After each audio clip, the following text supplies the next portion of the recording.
welcome everyone to the Deal Finder Corner, and sorry for the quick start, me messing around with the tech. We are all good now. So this is your weekly property talk show brought to you by Property Filter, hosted by myself, Guillaume Black, your favorite Frenchman, the CEO and co-founder at Property Filter. As you know, the UK's #1 platform to find deals, and we are on a mission to empower our property investors to find another 1,000 deals this year, thanks to the Property Filter blueprint. And really, the purpose with this Deal Finder Corner is to give you more and the best of the available resources. People in my network that I know, by inviting expert guests who will share with you the latest and most current strategies, tactics, and secrets about what actually works right now in terms of finding and making deals and the reality of systemizing and running a high-performance business in property. So it really is my immense pleasure to introduce you to my very good friend, Suzanne Elsey today. So on today's Deal Finder Corner, so Suzanne's got a wealth of experience with well over 30 years of experience in interior design, space planning, and property development. So she's in the arena with you doing deals as well. She specializes in creating design-led solutions to all developments and for herself and her clients to boost profitability. It's very much a really cool solution to double, triple your margins on your projects. So she's experienced on all things to do from refurbishment, conversions. She helps reduce voids, increase the rental income you can get, the rates you can get for your night stays, and everything, like your rental and everything. And all of this is done in a very, very simple way. So she's got a very, very systematic approach to her projects. She's a PIN Mastermind top performer and a top performer at the property entrepreneur community, which I'm part of as well. And this is where we met. And she also mentors designers and tradespeople to help them get into property and run more profitable projects as well. So in this session, she'll be sharing practical strategies and world-class case studies showing you exactly how small design changes can have big financial results and all things you can take away and implement for yourself. So very much looking forward to this. So we're going to cover knowledge about how internal layouts can be changed and how to, in a way that you can maximize profit. Proven concepts she's used for herself, for her clients, that you can replicate to maximize profit, and examples of small changes that will have those large impacts. And I'm very much looking forward to have some time with Suzanne for the Q&A. So again, very much looking forward to hearing more about Suzanne talks today. So please give a massive Property Filter virtual welcome to Miss Suzanne Elsey. Thank you. Oh, hi everyone.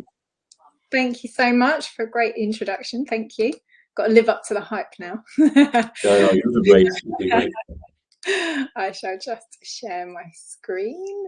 Oh, I'm so glad the screen share works. The tech is a bit iffy sometimes. I'll let you carry on. Thanks so much.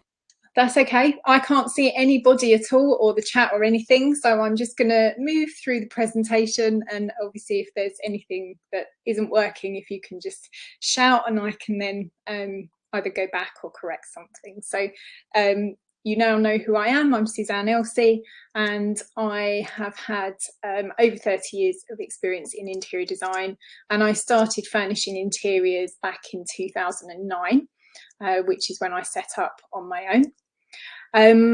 I've been working with high-end residential clients, developers, small and large, like Linden Homes and Hyde New Homes, a hotel, but mostly I really like helping investors and developers because I know you can actually achieve much more in the way of profit.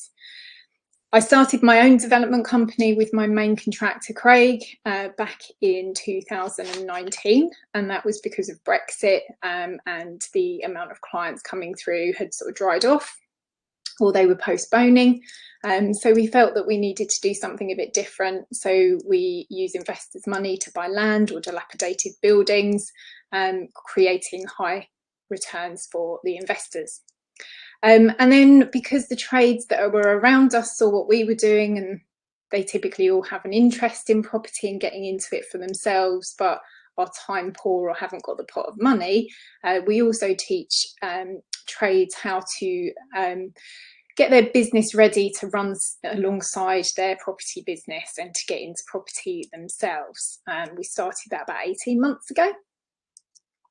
I'm also trustee for First Aid for All, which is a training provider for pupils in year 5 and 6 at school to teach them life-saving skills, and they are one of the chosen charities for Get Up Give Back, which Gillian and myself are doing as part of Property Entrepreneur to raise lots of money to teach skills this year. And as mentioned, I was on Mastermind, one of the finalists of Mastermind 31 and Property Entrepreneur Programme. So that's a little bit about me and my background, but what I'm going to do today is help you skip stress, save time and see more profit, and I'm going to try and make interior design easy for you. So there are 5 roles within interior design, and if you haven't got a professional in place to do any number of these are going to fall onto you, and some of them are quite time consuming. There's lots of decisions to be made, and if you're trying to run a business as well or a job on the side, it can cause a little bit of overwhelm. So the first one is space planning. By getting this right in the beginning, it means that firstly, the property can be more lucrative, but secondly, it can be more appealing, and you're not then also changing things later on when you think, oh, I actually don't like that there, maybe we can move it. So doing this at the very beginning saves you a lot of stress and time and money. Next becomes the scheme, so how that room or property is going to transform. So it's not just paint colours, it's floorings, it's the doors you're using, the skirtings, it's absolutely everything that makes up the scheme. Then you have the procurement, which is sourcing the items that are going to be used. Then project management, which is where it all comes together and somebody is in operations overseeing everything to make sure it's within the budget, that it's put into the schedule, that it's ordered on time and that it's delivered correctly. There's no damages, it's where it needs to be for when the tradespeople start. It's also managing the trades as well. So it's a very big role that goes from the very beginning to the very end. And then there's the styling and staging. Now, some properties you will potentially leave empty, such as a buy-to-let. However, by styling it and staging it, whether virtually or in reality, that really does help the end user imagine the space. And I'm going to show you a few case studies on all of these going through. So the first one is making your layouts more lucrative. This is something I've always done with all of my clients, is not just go in and look at the room or the property and say, oh, let's just do this as a design. I always look at that on how can I maximize the space? How can I make the user journey through the property flow better? So the easiest way for me to show you this is to show you a case study. So this is Walnuts. This was one of my developments from the year before last, and hopefully you can see that. For some reason it's just dropped off the bottom of the screen. This was a 4-bedroom detached house, or the plans for it anyway, because this was a piece of land with planning permission. So this wasn't actually built at that point in time, and these were the architect drawings that had been approved for planning. We bought it with the planning, so we had no input on these drawings initially. And there were a few things I didn't particularly like on this. So at the bottom here, you can actually see, I don't know if you can see my cursor, but the front door is at the very bottom and it opens into a really tiny lobby, which if in a big house like that, the last thing you want to do is walk into somewhere so enclosed. It opens out onto a very big hallway, which is lovely, very spacious, feels quite grand, having left a very small enclosed space. You then on the right have the lounge, which has double doors from the hallway and into the room across the back, which was the kitchen and dining area. And then on the bottom left, you have the study with a little downstairs toilet. Now, as I said, I didn't like the way the front door was. I also don't like on this how the lounge was very long and thin, and the 2 double doors actually create a pathway. So it means all your furniture is tucked into the bottom 2/3 of that room, and the top section is just a pathway through. The study is quite large. We don't need storage as such anymore. Everything's cloud-based, and it was a little bit oversized. And there was obviously a downstairs toilet. There was no utility room, or the services that needed to come into this property were quite big. So things like the cylinder, the underfloor heating manifold, the fuse board, all of those things have to go somewhere. And the space in the kitchen wasn't going to be big enough for a family home, but to also house those items neatly. So I'm going to show you if this plays. Hopefully this plays. Shout out if it's not. I'm going to show you with the moving walls what I did. I actually brought the wall out to make the lounge a better size, so it wasn't so long and thin. And I took a small piece of that lounge to put it into the kitchen dining area. I then took out the double doors and moved the door down towards the front door. This allows for really good seating area. And just so that the front door wasn't obstructed, I took a small corner out of the living room so that the door tucks in really nicely. By doing that, as you walk into the lounge, you can actually place a good amount of furniture in there, because this is a family home. If, let's say, you've got 2 children, 2 adults, and you've got visitors, you need a decent amount of seating area in that space.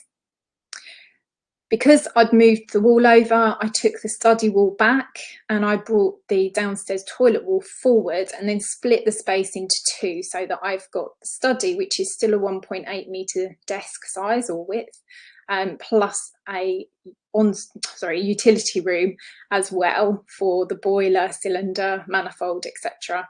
And I moved the downstairs toilet under the stairs. So the hall itself has become more practical, used space rather than just open space that's not really being used. It's still actually a really good sized hallway compared to some. And then as you walk into the room across the back, I've moved the kitchen so that it tucks into the space I took from the living room.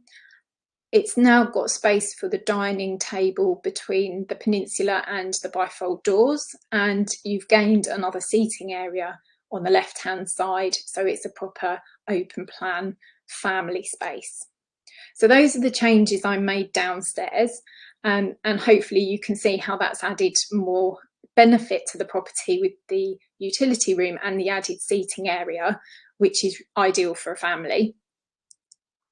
The upstairs, oops, sorry, it started playing again. There we go. The upstairs is 4-bedroom. It's got a bathroom and an ensuite. So looking at the plans, most people will go, oh, that's okay, that's actually really good. There are a few issues with this, and one of the biggest pain point that people tell me is lack of storage. Doesn't matter the age of the property, lack of storage is a huge problem. So I always look for the storage solutions in every property I review. So with this one, the master bedroom with its ensuite has 2 windows at the very bottom of the screen, and the bed was supposed to be being put next to the ensuite, which caused a problem straight away with the door opening onto the bed. And also by coming into the room, you'd have a wardrobe just past the doorway, but it would block the window. And once the bed is in there, you've actually got quite a lot of wasted space at the end of the bed.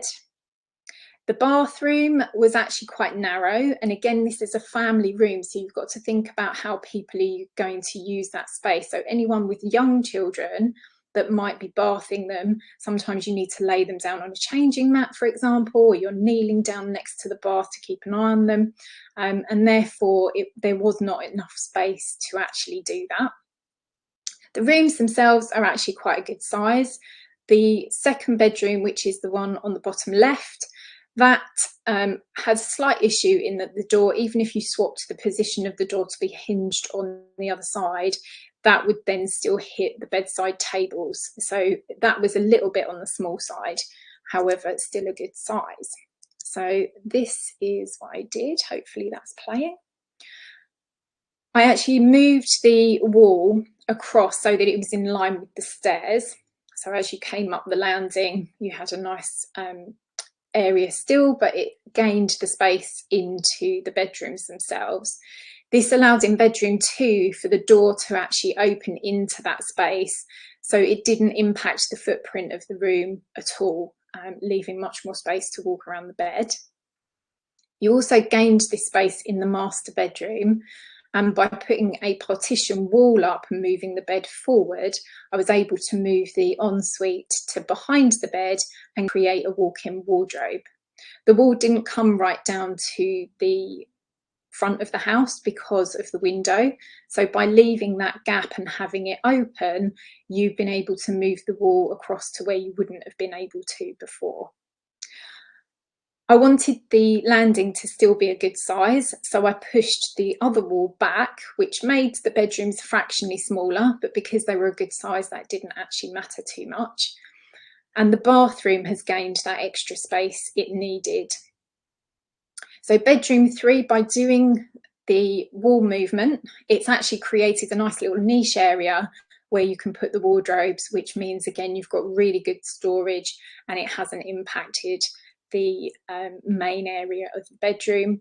And bedroom 4 is pretty much the same, just fractionally smaller. So again, these are the changes that were quite easy to make on here. The master bedroom now has more of a sense of being a boutique hotel suite, for example. So when you're selling a property, anything that you can do to make it feel more luxurious instead of standard really does enhance the appeal to the end user. And this was the result. So this is the outside of one of the properties. There were 2 on this particular piece of land. So the expected GDV initially, before the build started, based on the planning drawings, was 485,000 per property. We actually achieved £585,000 per property, which is obviously a difference of £100,000, which is brilliant. And the good thing about this is an extra 21% above what you would have got if you'd just done the original build. So for not very much extra at all, because obviously the walls were being built anyway, so a few extra utility room units, etc., things like that, you've actually added this extra value that you weren't expecting. If you want to see how that looks, you can actually scan the QR code. It will take you to YouTube and you can take the tour inside the properties. So I'll leave that just for a second in case anyone wants to take the tour. Obviously not right now because there's more to come, but when you're having time a bit later on, maybe with a cup of tea, you can have a little tour around and see what the change is. I'll talk you through all the changes. So on to Southlands. Now this, you're probably thinking, well, that's okay, it's a 4-bedroom house, you can make that better. But actually it works on 1-bedroom flats as well. So this was a commercial building that was being turned into 4 residential flats. Flat 1 and 2 are the ones I'm going to show you, just purely because that's a 1-bedroom and a 2-bedroom. And these were both ground floor. So flat 1 was entered from the very front of the property. So you've got the commercial doorway and the commercial stairs going upstairs.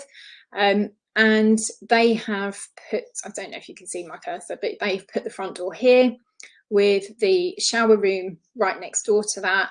And you have to walk through the living room and round it to get to the bedroom.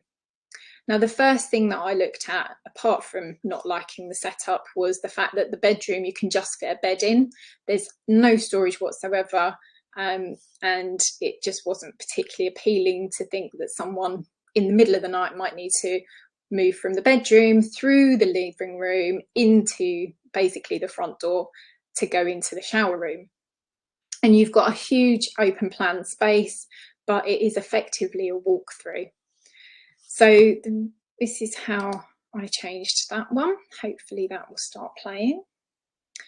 I actually moved the entrance to the flat round, and this is where when I contradict myself, because I added a small lobby into this property. And the reason I did that is because in a 1-bedroom property and you walk into the main area, it feels quite small because it's effectively one room. However, by adding the lobby and you've got these separate doors to it, it feels like you have a choice. So it feels like it's much bigger. So let me pause that for a second. There we go. So I created the lobby. In the lobby, we've got a very small cupboard where the fuse board, etc. went. And under the stairs, I created the cupboard for the cylinder to go. The lounge had its own door, and I can start again now. And I created a very small toilet area, which you'll understand why in a second. And I moved the bedroom all the way down so that it was a really good size and you had some wardrobes either side, and created an ensuite. By moving the kitchen across, that allowed me to create the open plans living area, and it's got its nice zoned areas. So you've got your kitchen, the dining and the living area. And none of them are walkthroughs, and they just work really well. Now, the reason I added the downstairs toilet effectively in this is because a lot of people, if they have guests, they wouldn't want the guests walking through their bedroom to get into the ensuite. And so by having the extra toilet in there, any visitors don't then need to go into that bedroom. And there was space to do it. So it worked really well in the property. So that's flat 1. Let's see if I can get flat 2. There we go. So this is flat 2. This was accessed from the back of the property from the car park. And the door is right in the middle here on the left-hand side. And you walk straight into the living room. I try and avoid that where possible. We pay an absolute fortune now for energy to heat the properties. And so the last thing you want to do is have that disappearing out of the room and into the street. Secondly, privacy. You know, if there's someone that knocks on the door, you want to have a chat to them, but you don't really want to invite them in. You're standing there talking to them and potentially they can see into your property. And then the third reason not having a separate hallway on this particular one was the 2 bedrooms open onto the kitchen area, and therefore we would have had to have used a mist system because of the fire regulations. And that's something to be very aware of whenever you're doing any properties at all, is making sure if your bedrooms are coming onto the kitchen area, consider that, because it's quite a big cost for this particular flat. It was going to be just over £3,000, which is quite a lot out of your budget. I also didn't like the door from the bathroom coming off of the kitchen. Sometimes you can't avoid it. It has to be like that, the same as the front door, not having a hallway. But if I can avoid it, I really do like to. The bathroom was very long and thin and not particularly easy to design and make it look nice. And then you have this huge cupboard here where you can't actually walk around the bed at all, which is really not very practical. So with this particular flat, I added in a hallway. That was the first thing I wanted to do. And I created the door into the open plan space. By moving the bathroom into the middle right, I was able to push the kitchen back. So the space I lost adding the hallway, I've gained it back by moving the bathroom. So again, you've got really nice zoned spaces. You've got your kitchen, dining area and living area, and it works really well in that space. And by moving the bathroom into that middle section, I was actually able to split the space into 2. So you had an ensuite and a bathroom. So if you've got 2 different tenants, for example, they'd have their own facilities. And I've just moved the bedroom door back to allow for the bathroom door to go in. So effectively the back bedroom, which was bedroom 2, has now become the master bedroom. And then the front bedroom, which was the master bedroom, I've moved the door over so that I could pinch a corner for the washing machine to go in. I have a real thing about washing machines in open plan spaces because they can be quite loud. So wherever possible, I'll move them either out into a utility room, or if there isn't space for one of those, into a cupboard where it is away from the living space. And by turning the bed, it maximises the room as well. So hopefully you can see how that has helped, because you've obviously added value by having an ensuite. You've got a separate utility cupboard. All of these are quite good ticks when valuers are coming round.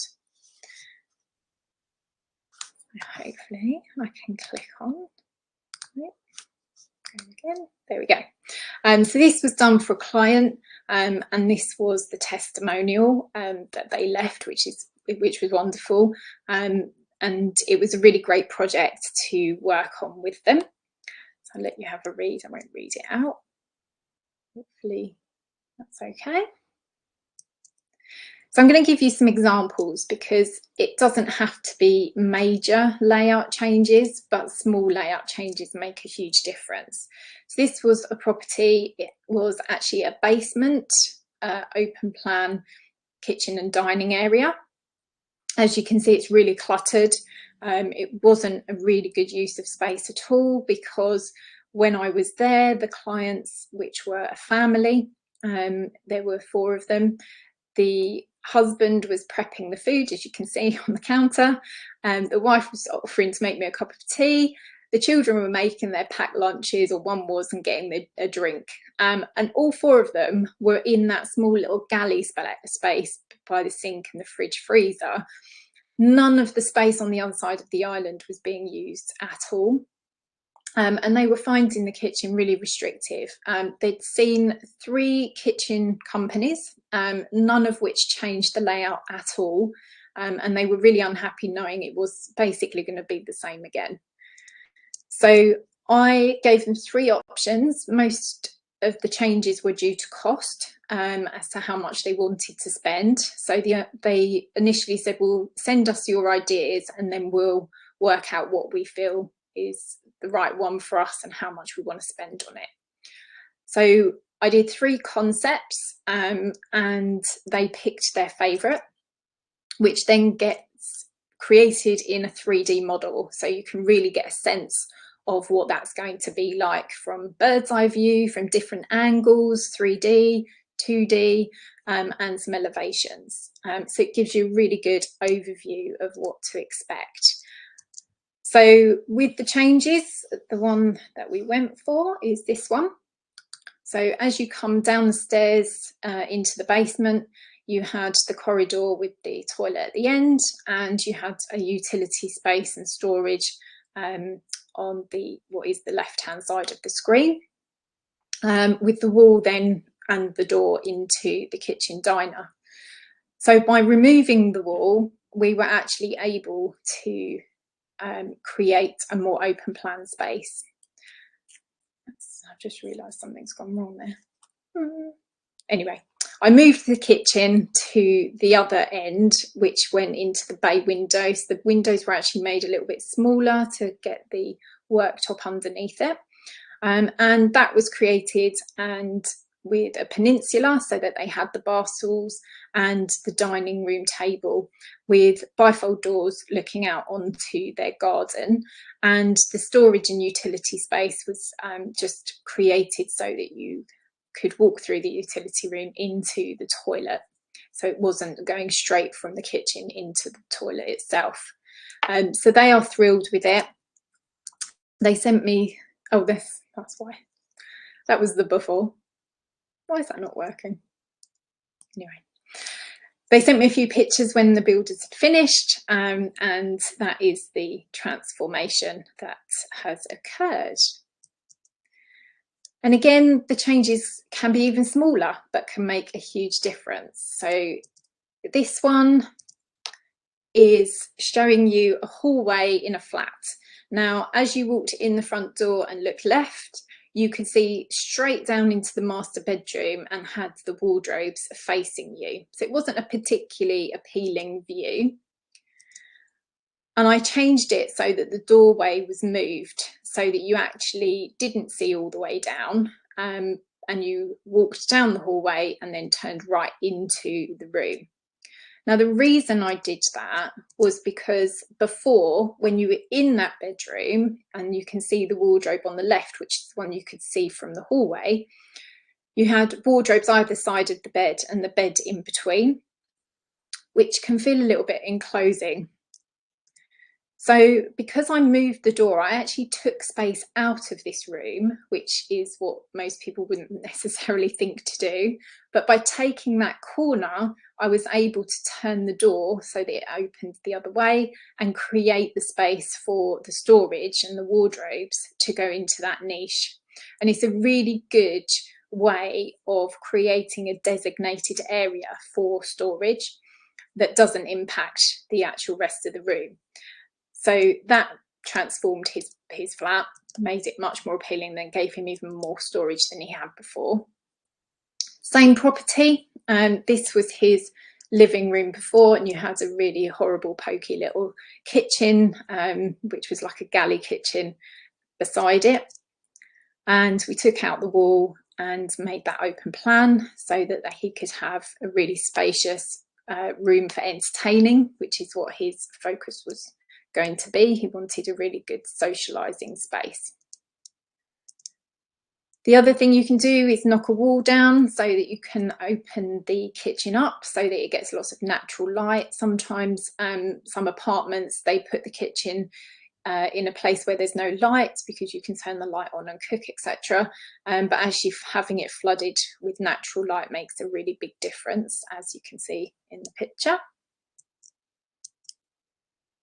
Next one is staircases. This was a conversion. It was flats that were over a restaurant, and this particular one went over 2 floors, and they had installed the stairs, cutting the really lovely traditional window in half, as you can see there. The other thing you can't quite see in the picture is as you walked into the space, you could almost trip over the bottom step, because it actually jutted out past the door slightly, so it wasn't particularly practical. So by changing the staircase over, it just brushes past the bottom of the window, but the window now is more accessible, it's flooding it with more light, and we were able to make it safer by moving the stairs away from the doorway. So then moving into the design area, people seem to get confused between mood boards and concept boards. So I thought I would just briefly explain the difference. So a mood board is very much a vision of the way the scheme is going to look. So things like the colour, the texture, the type of look you're going for. For example, is it luxurious? Is it industrial? Is it contemporary? Is it traditional? Arts and crafts, you name it, whatever terminology you want to put against it. This brings the vision together. What it doesn't do is show you where you're sourcing those items from and give you the detail, effectively the shopping list. So mood boards are great for getting an overall feel of what you want to achieve, but if you want something that is more specific, then you need to go for a concept board. So this is where you know exactly which items you're buying, you know where you're buying them from, you know their price, their sizing. Any information about those properties that you need needs to be as part of the concept board, and that can come in different sort of presentation styles. For example, you might have more of a grid style, you might have something that's a little bit like a mood board but with a bit more information. You might have a separate document as a spreadsheet, for example, and that can come in lots of different ways. So but when people are saying that you'll get a mood board, are they actually going to give you effectively the shopping list with it? So that's something that you need to question, because they could be 2 different things, leaving you to go and do the sourcing and procurement of the items you want, just with something to refer to, rather than it being the items that you're going to actually need to order. So just to give you a few examples of different projects, this was a penthouse. The owner of this, the developer, called me in because it wasn't selling, and he had staged it. So this was his staging beforehand. So corner sofa, coffee table, rug, feature light, and some sheer curtains with a few little accessories with the cushions, a little throw, and the bits on the table. But he was finding that people just weren't buying. So by changing it all up, we made it look more luxurious, richer tones of colour, and some warmer tones as well, a lot more in the way of accessories to make it feel more homely, and a more dramatic light. And again, this is the same property. So this was the kitchen dining area. So you've got a couple of bar stools that look like they've come from a bar, and chairs that don't match. You've got different lights in the same area that don't match. And it just looks very basic the way it's been staged. So by matching the light that we had up in the lounge area and having two complementary lights over the bar stool area that tie in and are the same shape, etc., you get a more cohesive flow. By staging the dining room table, that adds that sense of entertainment, luxury, socialising that people subconsciously really love to see. It's almost like they're arriving for dinner and they want that to be the property they aspire to. So this was the master bedroom beforehand. Again, you've got a mishmash of lighting. So you've got a very grand glass light in the middle as a chandelier, and then you've got your shades either side over the really lovely bedside tables. So we changed that so that the lights were all matching, and they were complementary to the colour scheme, and basically it made it feel much lighter. With the feature wallpaper, you've got a really lovely reflection and metallic look to it, which really softened the room as well. This was the spare bedroom. This was had an odd sloping ceiling, which made it feel like it was coming in on you a little bit, and quite dark colours. Again, 3 different types of light in this room: wall lights, centre light, and 2 lamps on the bedside tables. But it was very dark and felt quite oppressive when you walked in here, and it felt quite small. So by putting a feature wallpaper and mirrors on the slope, it made it more interesting to look at. So suddenly, instead of feeling like it's coming in on you, it actually feels like it's not coming in on you so much. So that's made the room feel bigger. We kept the bed and the bedside tables and just changed the ceiling lights because he'd already had provisions for them to come from the ceiling, but he hadn't used them. He'd just put lamps on the tables. So we actually put fittings there and made use of those. And everything then matched. It all flowed really nicely.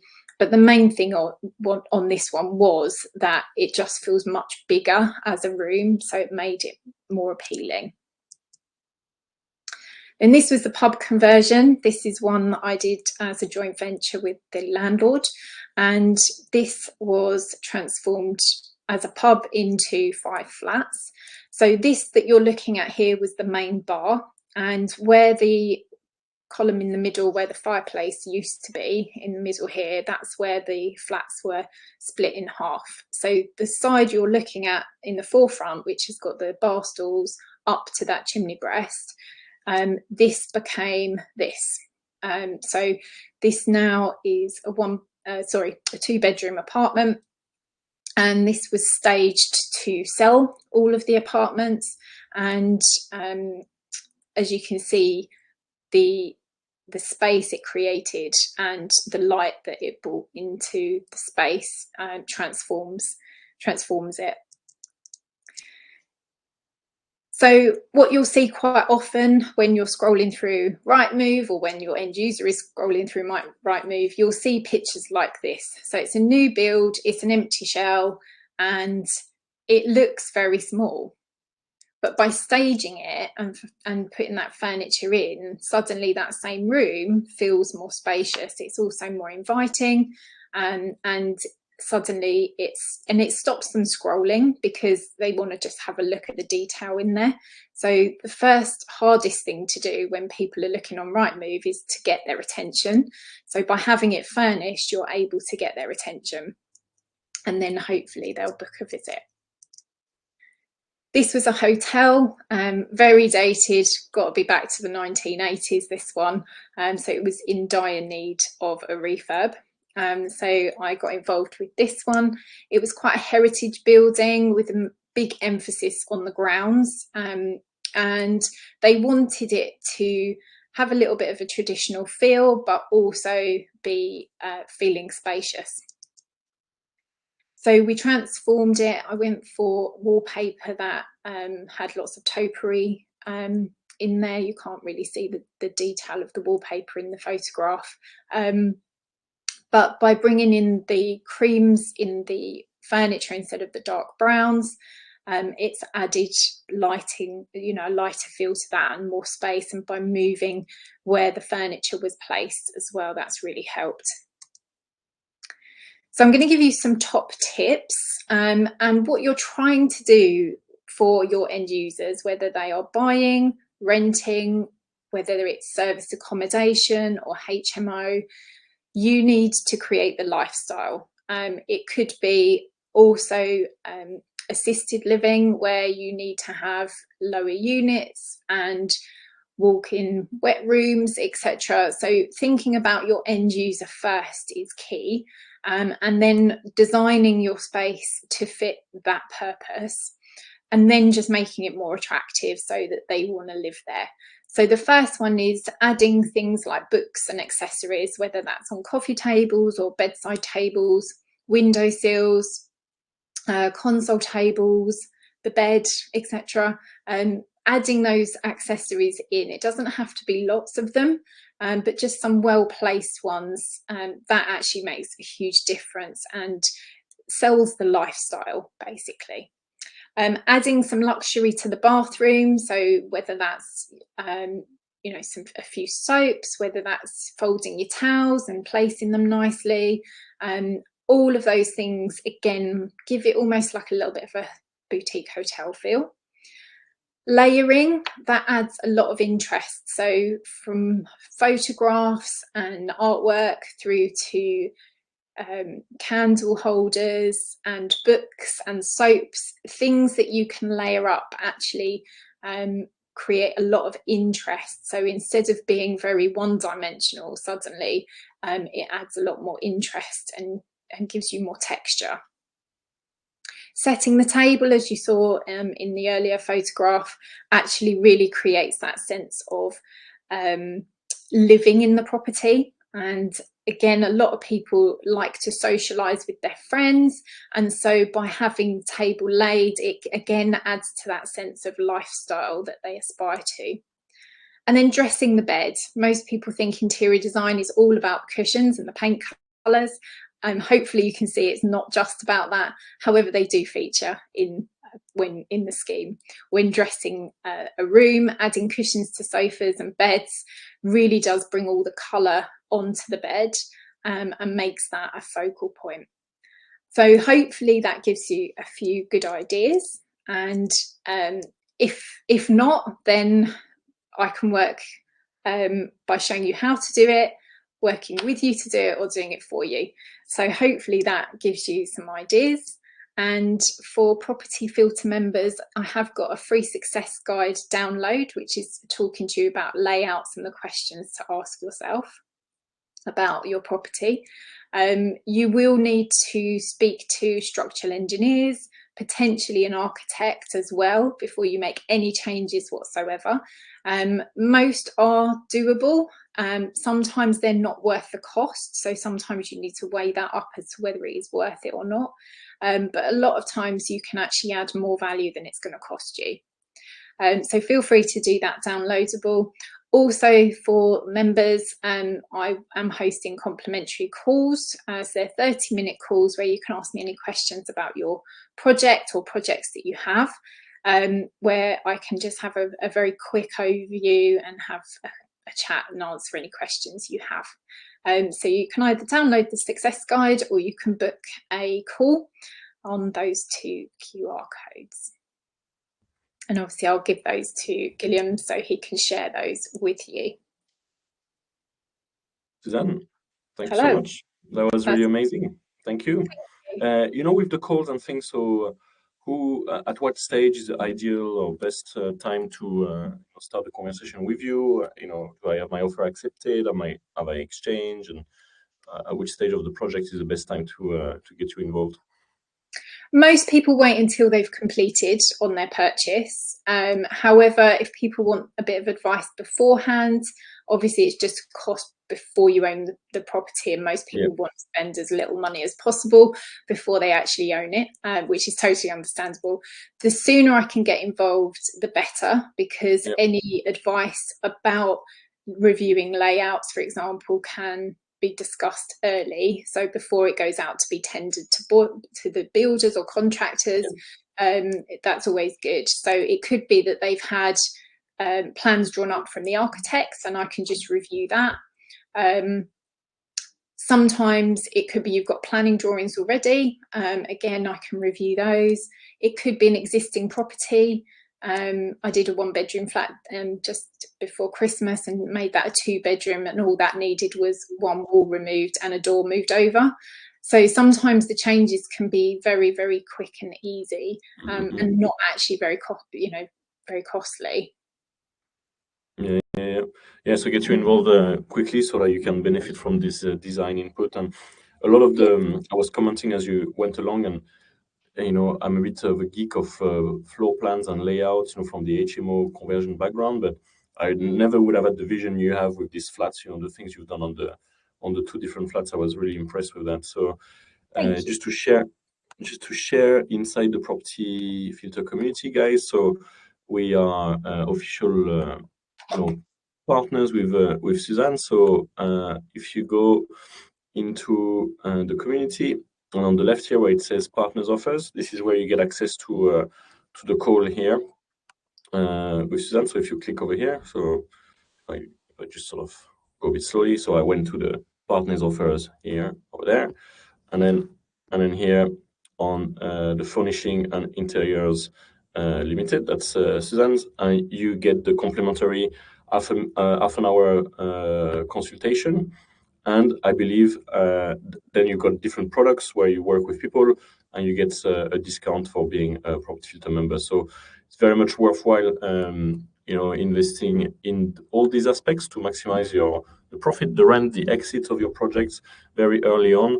And in the same way, you would use the right solicitor, the right builder on your project. You want to surround yourself with the right professionals. And very, very pleased that Suzanne, you know, we managed to get Suzanne on, and we managed to get her to present a little bit some of the things, you know, today. So make really good use of this resource, and really highly recommend you working with Suzanne. I'm really impressed by all her work since I've seen her around, you know, within the property entrepreneur community and things like that. So yeah, so you can you know, go in your eyes closed, basically. So. Thank you very much. Glad you like it. There was a question from Abby. So Abby, so you were saying about the, you know, the flat conversions. Do you need to get a freeholder consent? And I guess, you know, the elephant in the room is the utilities, and how does that work? You know, a lot of our members are actually finding more and more deals in London. You know, there is this myth that you can't do deals in and around London, but actually more and more are doing like lease extensions, 1 to 2 bed flat conversions, and a lot of these properties actually in high value area, and then this is where you can even maximize even more the returns on a service like yours, and you know, like some of the case studies we've seen here. So can you comment a little bit on the flat situation? Yeah, absolutely. So that particular one was actually a freehold. So the owner had the freehold, there were 2 floors of offices, and that was all ripped out. And because it was all ripped out, the services were able to go through the false ceilings and through under the floors, because there was a lot of insulation going in, so the floors were raised effectively. So that one didn't need consent. However, the other one that I showed you, where I knocked the wall through to make the living and kitchen open space, that was a leasehold flat, and you did have to get permission. So we had to go to the management company, we had to provide a structural engineer's report, we had to document the schedule of works, the time frame, basically all of the information for them to approve, which they did approve. And can you explain a little bit the process there, Suzanne? Is there like a statutory notice route, or is it just you email the management company and they tell you what they need, and every management company and every freeholder will be different? Or does that work? They'll all be different. They'll all have their own criteria.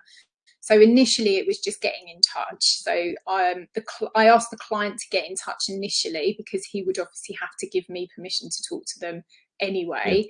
And I just gave him a brief sort of overview of what the work was going to be in some technical sort of jargon, if you like, so that they could see it was a little bit more, I suppose, professional in a way, rather than just the homeowner saying, I'm just going to have some work done, having a little bit of detail behind it. What they were then able to have that initial contact.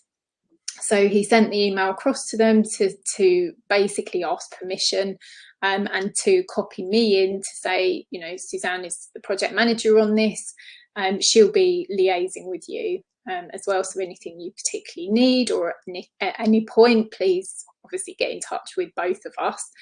So that gave me permission to go back and forward with them, which was actually a very smooth process. They were actually very helpful as a management company. Not all are. So they sent me a form to fill in. It was a very straightforward form. And as I say, I had to get a structural engineer's report and provide more detailed specification that they then approved in writing. So it was actually very straightforward, but I think they had quite a good process there. It was quite a large block of flats. I think they had probably 100, 150 flats on the development. So it wasn't a small site. So some might be a bit more difficult than others, but as long as you're notifying them and you're communicating with them, then hopefully they will come back to you and give permission. If they come back to you and say no, that's obviously something slightly different, and you'll need to sort of push the issue and maybe justify why the work needs doing, and why it's a benefit to them that it's done. So always think about, you know, trying to turn it around as to why it's a good thing for them to do it if you are having problems. Yeah. No, that's awesome. I'm looking at the people on the call, and I can already think of like 3 or 4 people that I know are doing like assisted sales in London. So you see, like, if the money is in your exit and your flippability, this is a no-brainer, you know, like getting Suzanne involved to start on, especially in higher value areas. So yeah, super cool. Sandeep was asking, would you recommend staging HMOs before valuations? Before the valuation is done? 100%. Yeah. 100%. It's proven, as soon as you stage a property, because some people really can't visualize the space, and space looks smaller before it's filled with furniture. People think that by adding furniture it's going to feel, you know, more cramped. It actually doesn't. As you saw in one of those photos, it looked really small when it was empty, and then when you put the bed in it, and it wasn't the way the photographs were taken, it actually looked more spacious. So valuers seem to also benefit from seeing it staged, in my experience as well, as do agents viewing things as well. They will always add more to the price once it's staged. And virtual staging is good. However, I've heard the comments a few times now from the agents where people have seen it and stopped because they've stopped scrolling on, say, Rightmove or whatever platform they're looking on, because it's been staged and they think it's real. And then they turn up at the property and they go, well, where's all the furniture? And they still can't visualize it because there's no actual furniture in reality. So virtual staging is good for grabbing attention, but it doesn't help the end user visualize the space or see how they're going to use it later on. So furnishing any property, you can get really good rental packages. So even if you're selling it or renting it, you can still put a physical show flat together on a rental package instead of buying it all. Mm-hmm. And something on your HMOs, it's, you're gonna let it out furnished anyway, so it's part, exactly. it's part of the deal. And if you're doing a good job, and that's what we did on our HMOs, is you kind of push up the rent ceiling, so you're gonna beat all the comparables in your area. So I will go as so all the like ceiling breaking valuation we've had on all our projects, not only were they furnished, but they were all tenanted, and we could evidence the high rents to go into the valuation and the higher valuation on the other side. So I will go even further than it makes just a huge furnishing. difference. It does. And also you'll probably find they stay longer as well because it is appealing. So sometimes people, it's a short-term stop, but actually if they're comfortable in the space and it's appealing to them, they'll stay longer. I've had people in some rooms for more than 5 years, which is crazy. Since we got them live, so really worth making them nice. If you have a demand for it if you're in a big city and stuff, definitely.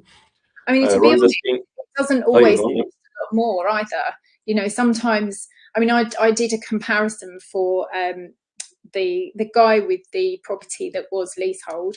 So that was the one where I moved the bedroom door. So when you looked down the hallway and I turned the door, and the one where I took out the wall and opened the kitchen up. So that whole property, I did a comparative price for him. And he actually wasn't saving very much money. So he decided to just go for the first scheme, and he found the money. I think he took out some shares or something. But he said, the difference between the two schemes versus the money he was saving, it was a bit of a no-brainer really to actually, go for the higher quality, to go with what he really wanted, rather than sort of toning it back on price. And on the pub conversion as well, actually, bearing in mind there were 5 flats, so I did a review. So if we didn't do the herringbone floor and we took out the quartz worktops and just a couple of other little bits that I just wanted to sort of down spec, it only saved £12,000 across 5 flats. And yet the value add, because it was quartz worktops, because it was a herringbone floor instead of just plain planking, it made a huge difference to the impact that those properties were valued at and sold for. So on that particular development, it was going to be 1.35 million, and we sold all of those properties for 1.62 million.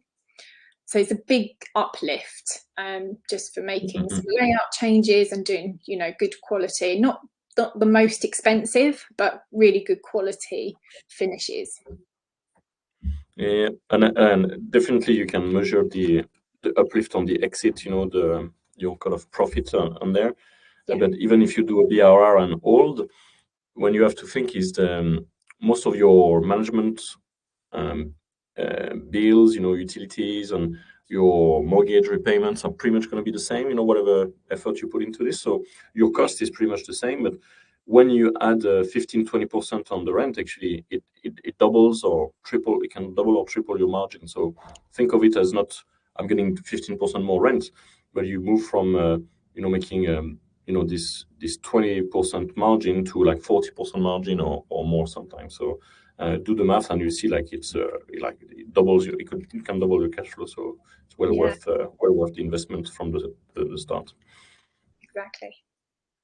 Cool. I think that's it for the questions. Oh, no, sorry. We had Ron was asking about Can you share some software you're using for layouts, or the other people, or Yeah, anything I mean, there's lots of different softwares. There's some sort of basic ones that you can get to use yourself now.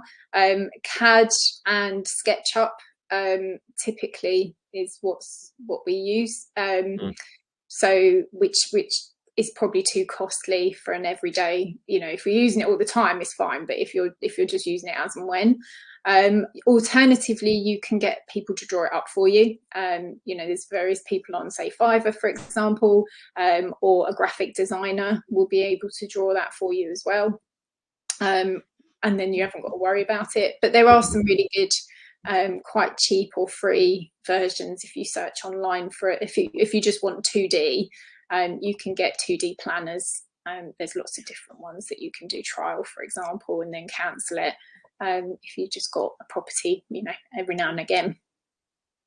Yeah, I've heard people use something called a floor planner. So, you know, yeah, that's one of the most known about, but there's a few. Awesome. Well, thanks so much. That was so cool. Suzanne, really appreciate you joining us today. Do you have any sort of closing sentiment for us to leave No, us with? I think the main thing is be really open-minded. So if you're not sure how to sort of start, I think if you don't get the layout right, you can make your property look lovely, but it can still put people off, because as you walk through the property, it's about that journey, the flow, as you're using the space. So whether that's where things are placed in the kitchen, how you move around that to prepare food and a cup of tea and things like that, down to how the bathroom is all placed, making sure that as you walk through whatever room it is, that it functions, it's practical, and then the last thing is it looks lovely. So you have to put the first two in place. If you've got a property and you're doing a refurb anyway, you can make it look nice, but is it still going to function well? So the key thing is to be open-minded with the space. Think about what the end user might really want or need that isn't already there, and can you jiggle things around a little bit.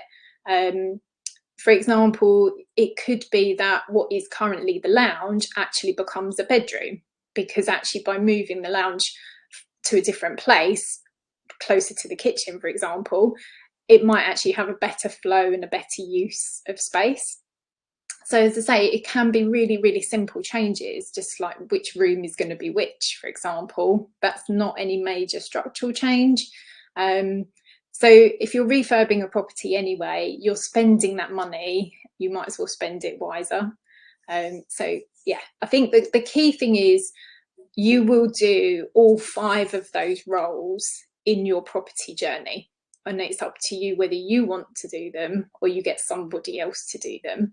And if it's somebody else doing 1 or 2 of them, or is it all of them, that's obviously entirely up to you and how much time you've got. Yeah, really appreciate this, Suzanne. So in the same way, you wouldn't do your own conveyancing, you would find a good survey, a good solicitor. In the same way, you wouldn't, be your own builder. You would find a good builder. If you are flipping properties, if you're doing assisted sales, if you are doing the BRR model and want to de-risk and maximize the revaluation, you can't afford to have a good professional in your team from the get-go, like Suzanne, to get all the projects on the good foot. So I know for a fact you will 10x, 20x, 50x the return on any consultancy and service you do with Suzanne. So really recommend if you are getting into a project. So very pleased again, and thank you, Suzanne, for the generosity of your time today, and the generosity of offering half an hour of your time for people to bounce things with their projects as well. So much appreciated, and I think the property filter community will benefit. And the more deals you do, the more profitable your deals. The longer you want, you're going to want more, and the longer you're going to stay with us. So win-win-win for everyone. So Brilliant. Thanks so much, Suzanne. Thank you. Just one little thing, actually. When people are booking the calls, the dates are only released every week, so there's 20 days showing at any one time. So if you get an oops, there's no appointments, it's just because they've not been released at that point. So just keep checking back, just in case. Appreciate it. Then thanks so much. Really, really pleased to have you as partnering with you, and I can recommend your service with my eyes closed. So it's super easy for me to yeah. I've seen all the stuff you've been doing, so it's really, really good, and you're a genuine nice person as well. So it's very easy for me to recommend the work you do. So thank you everyone else for joining today's Deal Finder Corner, and I look forward to seeing you next week. In the meantime, visit propertyfilter.co.uk, log on to your Property Filter account, have an endless supply of deals, join the top 1%, and become a high achiever deal finder. I hope you enjoyed today's Deal Finder Corner like I did, and I look forward to seeing you next week. Thank you so much, everyone. Bye-bye. Bye, everyone. Thank you. Thank you. Bye.